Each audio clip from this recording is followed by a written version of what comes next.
perkenalkan, nama saya Cindy Valentina dari Universitas Udayana dengan NIC CP043. Nah, pada kesempatan kali ini saya akan menjelaskan langkah-langkah hak akses dan juga security matrix yang ada di e-commerce pada ODO 16. Nah, di sini saya sudah menyiapkan skenario, tetapi saya akan memberikan penjelasan sedikit mengenai hak akses. Jadi untuk hak akses itu sendiri, jadi hak akses itu kan adalah izin atau hak istimewa yang diberikan kepada pengguna untuk membuat, mengubah, menghapus, atau melihat data dalam sebuah aplikasi sebagaimana ditetapkan oleh aturan yang dibuat oleh pemilik data dan sesuai dengan kebijakan keamanan informasi. Nah, untuk e-commerce sendiri, jadi e-commerce itu tuh adalah semua kegiatan perdagangan yang dilakukan melalui media elektronik. Nah, di sini saya sudah menyediakan skenario di mana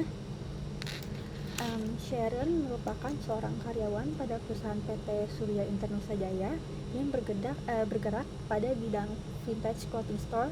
Jadi Sharon ini bertanggung jawab dalam mengelola online store. Jadi online store-nya itu adalah The Other Side of Indonesia atau TOSAI yang merupakan anak perusahaan dari PT Surya Internusa Jaya. Nah, Sharon ini tuh menjabat sebagai inventory manager. Jadi job desk Sharon itu merencanakan, mengarahkan, mengkoordinasikan, dan juga melihat rantai pasok yang akan dibeli produknya oleh perusahaan dan mengidentifikasi harga termurah di pangsa pasar. Nah, selain itu, TOSAI juga memiliki inventory staff yaitu Cita yang bertugas dan bertanggung jawab mencatat pembelian, memelihara database, melakukan perhitungan fisik persediaan, dan merekonsiliasi perhitungan stok aktual dengan laporan yang dihasilkan komputer. Selanjutnya ada accounting manager yaitu Stella yang bertugas mencatat segala transaksi yang ada di perusahaan. Selanjutnya ada purchasing staff yaitu Gwen yang bertugas melakukan pembelian barang dari supplier atau masuk. Gwen juga bertugas menjaga jumlah stok hingga melakukan negosiasi dengan vendor.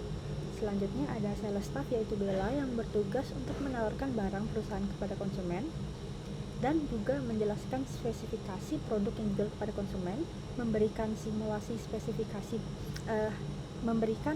hitungan biaya yang harus dikeluarkan dan menjelaskan manfaat yang akan diperoleh dan juga melakukan komunikasi dengan pelanggan. Nah, di sini ada security matrix.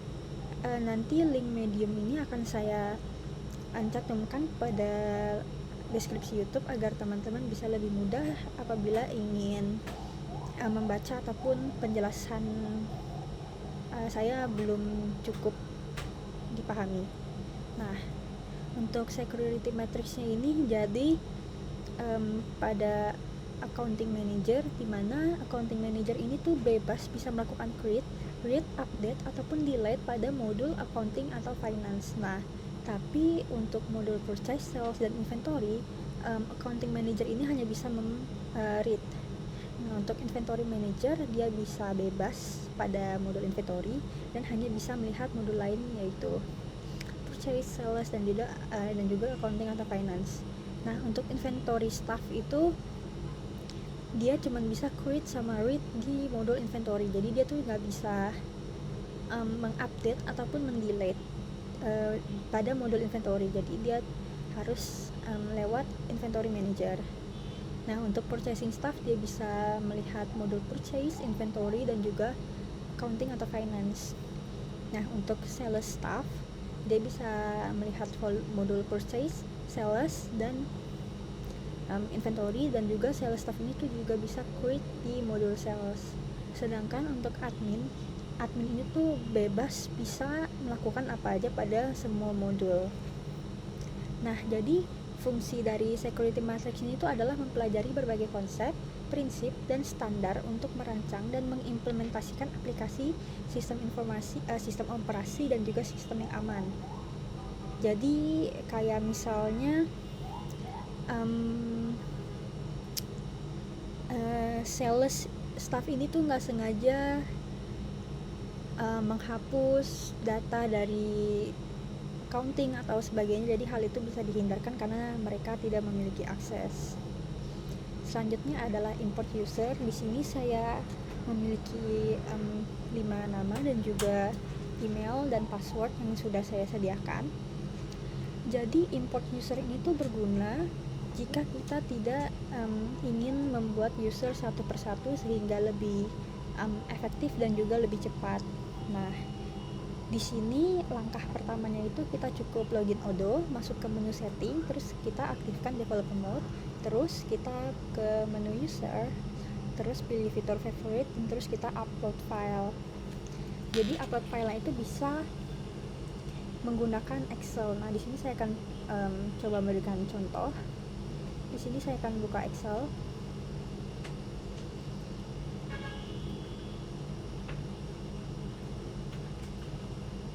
Nah, kita coba nama, email, dan juga password. Di sini saya akan coba nama Bayu, Cinta, dan Karina. Untuk email kita sesuaiin aja, misalnya bayu@ctouch.com, cinta ctouch.com, dan juga Karina ctouch.com. Nah, untuk passwordnya di sini saya akan masukin 12345. Jika sudah, bisa kita save.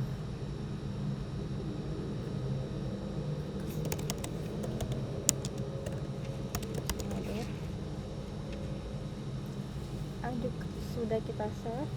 Di sini saya akan masuk ke software Odoo-nya.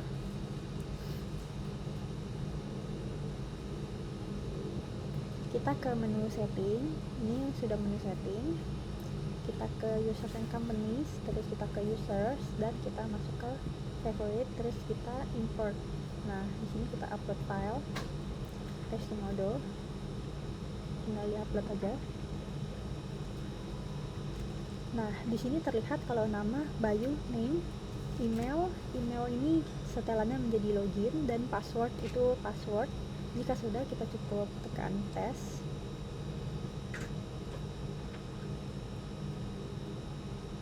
Nah, everything seems valid, berarti semuanya aman. Kita cukup langsung tekan import aja. bayu@ctouch.com. Nah, jika sudah, bisa terlihat di sini nama-namanya udah masuk ya, karinactouch.com, terus Bayu Ctouch, terus Cinta.ctouch.com.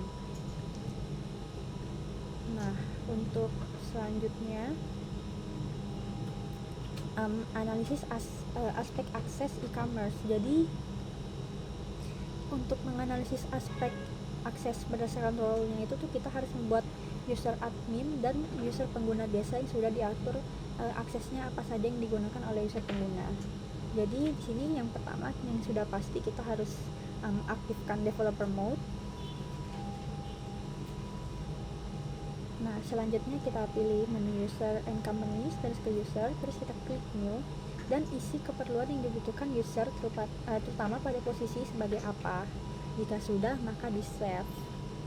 Oke, kita kembali lagi ke menu Odoo. Nah, masih di menu users. Di sini saya akan coba misalnya seperti ini.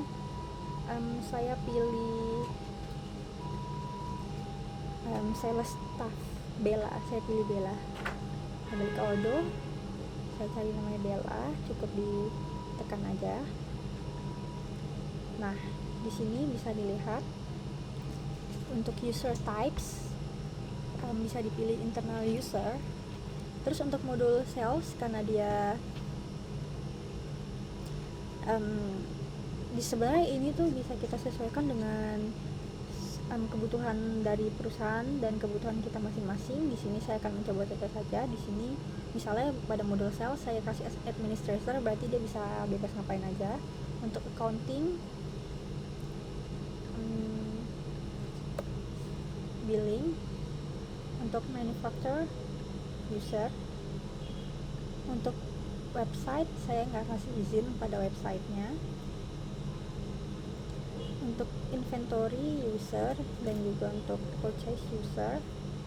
Untuk administration enggak.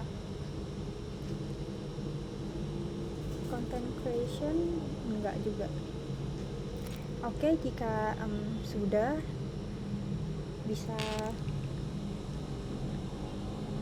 kita akan coba tadi Bella. Kita akan coba users, kita akan coba masuk ke akunnya Bella dan kita lihat apa saja perbedaannya. Nah, di sini kan saya masih berperan sebagai admin. Kita bisa lihat pada modul website karena saya merupakan hak akses pada e-commerce. Nah, ini adalah website dari skenario saya, yaitu perusahaan clothing store vintage. Nah, di sini adalah website dari perusahaan saya. Nah, pada website ini tuh saya bisa bebas karena saya masih admin. Saya bisa menambahkan, saya juga bisa mengedit, saya bahkan bisa memencet ini di publish dan unpublish. Nah, pokoknya saya bebas ngapain aja pada website saya karena saya merupakan admin. Nah, di sini kita akan mencoba untuk masuk ke akunnya style. Tadi kita mengubah akunnya Bella. Nah, di sini kita akan masuk ke akun Bella. Kita cukup logout aja. Nah, di sini saya masukkan bella@tosoy.com dan masukkan passwordnya.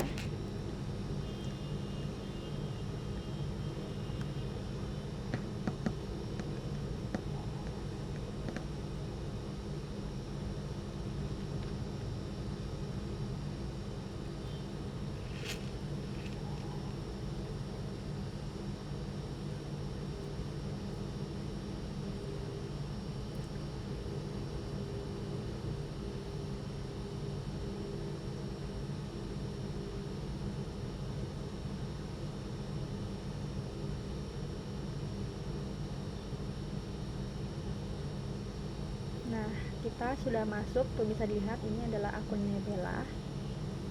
Di sini saya akan coba lihat pada modul sales. Nah, pada modul sales ini saya bisa melakukan apa saja. Selanjutnya untuk invoice. Nah, pada modul invoice bisa dilihat akses saya itu terbatas. Pada modul purchase akses saya juga terbatas. Pada inventory akses saya juga terbatas. Dan juga kita lihat pada website. Nah, pada website ini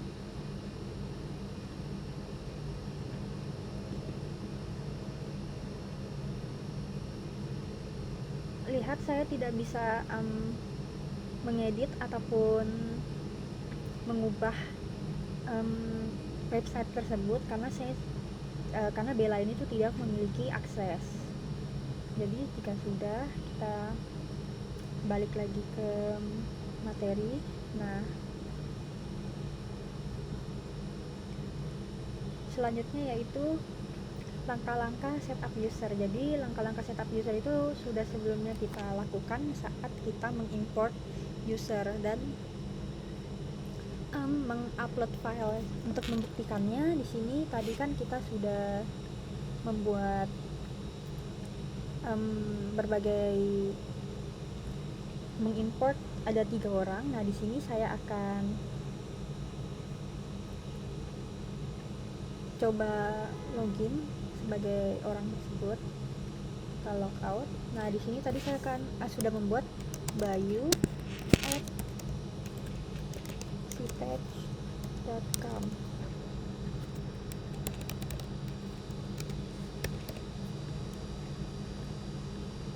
Tinggal kita login aja. dan bisa ditunggu. Nah, sudah masuk ya Bayu. Bisa dilihat saya masuk ke akun Bayu.